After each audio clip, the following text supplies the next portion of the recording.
मेरे पति मुझसे 17 साल बड़े थे और मैं 21 साल की बहुत ज्यादा गोरी और भरे बदन की बहुत ही खूबसूरत लड़की थी। मुझे जो देखता वह दीवाना हो जाता। और मेरे पति देखने में बहुत लंबे चौड़े थे और उनके सर पर बाल भी नहीं थे। उनका बर्ताव मेरे साथ अच्छा नहीं था।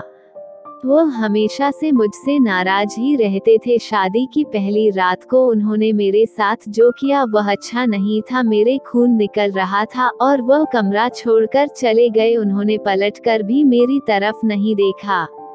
जी हाँ दोस्तों, ये बात उस समय की है जब मैं ग्रेजुएशन में पढ़ाई कर रही थी। मेरी बड़ी दीदी को लड़के वाले देखने आए थे। उन्होंने मेरी दीदी को पसंद कर लिया था और शादी फिक्स कर दी थी। मेरे माता पिता और हम लोग भी बहुत खुश थे इस शादी से। यह हमारे घर की पहली शादी थी। हम सब लोग बड़ी धूमधाम से शादी की तैयारियों में लगे हुए थे। आखिरकार शादी वाला दिन आ ही गया। घर पर बारात आ गई। मंडप में दूल्हा बैठ गया और लड़के वालों ने कहा जाकर दुल्हन को बुलाकर लाओ। हम सब लोग अपनी दीदी को बुलाने उनके कमरे में गया, लेकिन जब कमरा खोलकर देखा तो हम सब लोग हैरान रह गए।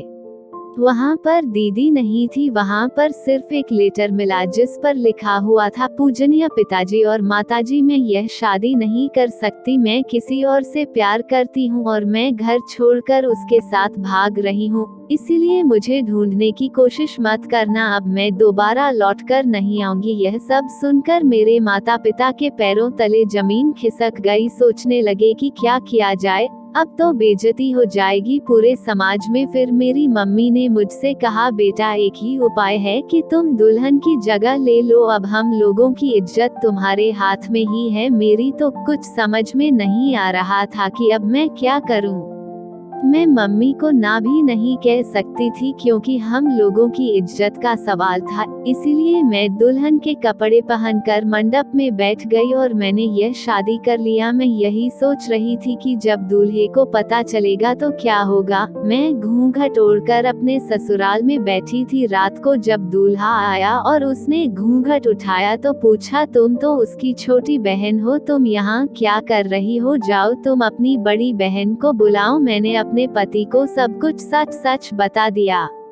ये सुनने के बाद वह बहुत तेज गुस्सा हुआ और मेरे मुंह पर 2-3 थप्पड़ लगा दिया और मैं वहीं पर गिर गई। मेरे बहुत तेजी से खून निकलने लगा, लेकिन उसने मेरी तरफ ध्यान नहीं दिया और बहुत चिल्लाया और कमरा छोड़कर बाहर चला गया। मैं रात भर रोती रही और मैं कर भी क्या सकती थी। आखिरकार गलती हम लोगों की ही थी। ऐसा कई महीनों तक चलता रहा। उन्होंने कभी भी मुझे एक्सेप्ट नहीं किया। इसी कारण आज तक हम लोगों का कोई बच्चा भी नहीं है। मेरे पति बहुत अमीर थे। उनके पास पैसा दौलत सोना चांदी बहुत है, लेकिन बस हम लोगों के पास सुकून नहीं था। हम लोग जब भी बाजार जाते थे तो लोग मुझे उनकी बेटी समझ लिया करते हैं। या देखकर वह मुझसे और भी ज्यादा जल जाते थे। इसीलिए वह मुझे कभी भी अपने साथ लेकर नहीं जाते थे। एक दिन मैंने पड़ोस में एक लड़के को देखा जो मुझे घूर रहा था। मैंने जब ध्यान से उसको देखा तो यह वही लड़का था जो मेरे साथ मेरे क्लास में पढ़ता था। उसका नाम रोहित था। हम लोग कभी एक साथ बैठकर बात कर लिया करते थे। मेरे पति से तो मेरी हमेशा लड़ाइयाँ ही होती थी। पूरा मोहल्ला हम लोगों पर हंसता था और हम लोगों की लड़ाइयों को देखकर मजे लेता था, लेकिन केवल रोहित ही था जो मेरे दुख दर्द को समझता था। एक दिन मैं और रोहित घर के बाहर खड़े होकर बात कर रहे थे, तभी अचानक मेरे पति आ गए और उन्होंने हम दोनों को देख लिया। वह मेरे ऊपर बहुत चिल्ला रहे थे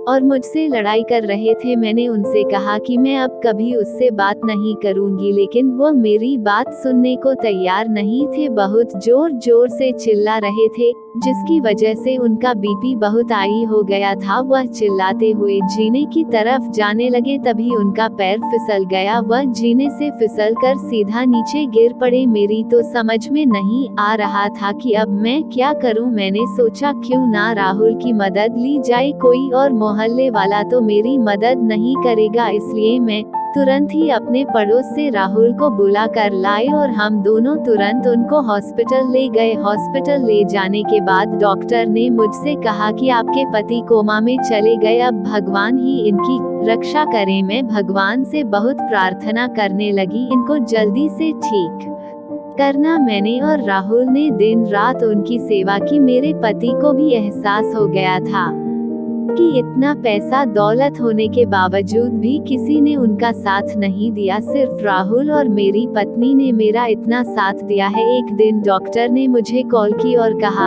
आपके पति होश में आ गए हैं, जल्दी आ जाएं। मैं और राहुल जल्दी से हॉस्पिटल पहुंचे। मेरे पति ने मुझसे कहा कि अब मेरे पास ज्यादा समय नहीं है, ये लो बक्से की चाबी, तुम और राहुल आपस में शादी कर लेना, मैं अब इस दुनिया से जा रहा हूँ, तुम लोग हमेशा खुश रहना। या कहते ही वो इस दुनिया से चले गए।